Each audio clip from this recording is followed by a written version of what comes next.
Welcome to Divine Timing Meditations. This is a verse from the Tao Te Ching. Please refer to the description box below to learn more about the Tao Te Ching and how to incorporate it into your daily life. The relaxing music here will continue for a few minutes after the verse is read aloud.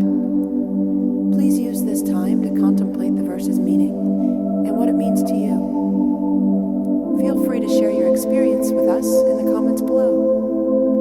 And while you're here, please subscribe to our channel to get notified about all of our self-discovery content.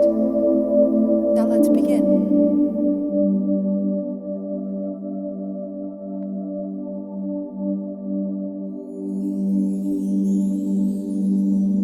Verse 5 of 81, Tao Te Ching.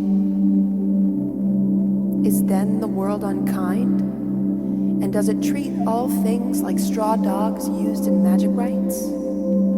The wise man too, is he unkind?